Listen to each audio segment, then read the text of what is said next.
আসসালামু আলাইকুম। আবহাওয়ার অবস্থা এমন যে একদিন বৃষ্টি হলে 5 দিন পর্যন্ত প্রচন্ড রোদ আর গরম থাকে।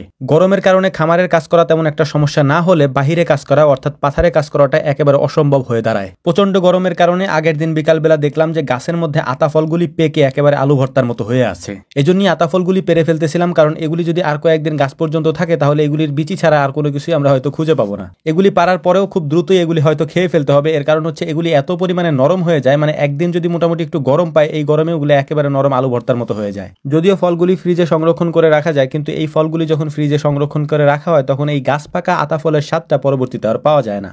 আগেই বলেছি যে একদিন যদি বৃষ্টি হয় তাহলে 3-4 দিন পর্যন্ত ভ্যাপসা গরম থাকে এবং এই গরমের কারণে আমাদের কাজ করতেও সমস্যা হয়। আমরা মূলত আমাদের মরিচের যে ক্ষেতটা রয়েছে এই ক্ষেত পরিষ্কার করতেছিলাম, মানে এখান থেকে আগাছাগুলি পরিষ্কার করতেছিলাম একেবারে দুপুর টাইমে, যেহেতু আমরা এই কাজগুলি করতেছিলাম তাই গরমের মধ্যে এই কাজগুলি করতে আমাদের বেশ সমস্যাও হচ্ছিল। মরিচের ক্ষেত থেকে আগাছাগুলি পরিষ্কার করার পর এগুলিকে আমরা ফেলে দেবো না, এগুলির মধ্যে যে মাটি রয়েছে এই মাটিগুলিকে আমরা ঝেড়ে ফেলে দিয়ে তারপর এই ঘাসগুলি আমরা নিয়ে যাবো আমাদের খামারে ছাগলের জন্য। তো আলহামদুলিল্লাহ এগুলিকে সুন্দর করে ঝেড়ে এগুলি থেকে মাটি আলাদা করে এগুলি আমরা নিয়ে যাচ্ছিলাম আমাদের খামারের দিকে এবং ছাগলকে দেওয়ার পরে এই ঘাসগুলি ছাগল অনেক সুন্দর করে খায়। তো যাই হোক, এটাকে আমরা দেখার পর আমরা সুন্দর করে আমাদের যে আম গাছটা ছিল পাশে, আম গাছ থেকে বেশ কিছু আম পেরে নিয়েছে। এই আমগুলি মূলত হচ্ছে দুপুর টাইম, যেহেতু এখন কাজ করে আসছি, তো আমাদের যেদিন বাইরে কাজ থাকে অর্থাৎ রোদের মধ্যে যেদিন আমাদের কাজ করতে হয় ওই দিন মূলত হচ্ছে আমরা এই আমের যে মাখানোর জিনিসটা রয়েছে এটা মূলত আমাদের কাছে খুব ফেভারিট একটা জিনিস হয়ে দাঁড়ায় আমের সিজনে। তো সপ্তাহে 2-1 দিন এই কাজটা আমরা করি আলহামদুলিল্লাহ। তো আমগুলি মাখানোর পর আমরা কাঁটা চামচ নিয়ে এসেছিলাম, আর কাঁটা চামচ আমরা কিভাবে তৈরি করি আগের একটা ভিডিওতে হয়তো আপনাদেরকে দেখিয়েছিলাম। ছোটবেলা থেকে আমরা এটা দেখে এসেছি যে কাঁটা চামচ হিসেবে আমাদের এখানে যে খেজুরের যে কাঁটা থাকে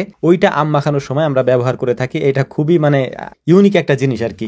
তো যাই হোক, আল্লাহর কাছে শুকরিয়া আদায় করি নিজের হাতে লাগানো এইসব জিনিস একেবারে কীটনাশক মুক্ত জিনিস খেতে, এবং এগুলোর স্বাদও অন্যরকম হয়ে থাকে। তো আমাদের জন্য দোয়া করবেন, আল্লাহ তাআলা যেন আমাদের ব্যবসায় বারাকা দান করেন। আসসালামু আলাইকুম ওয়া রাহমাতুল্লাহ।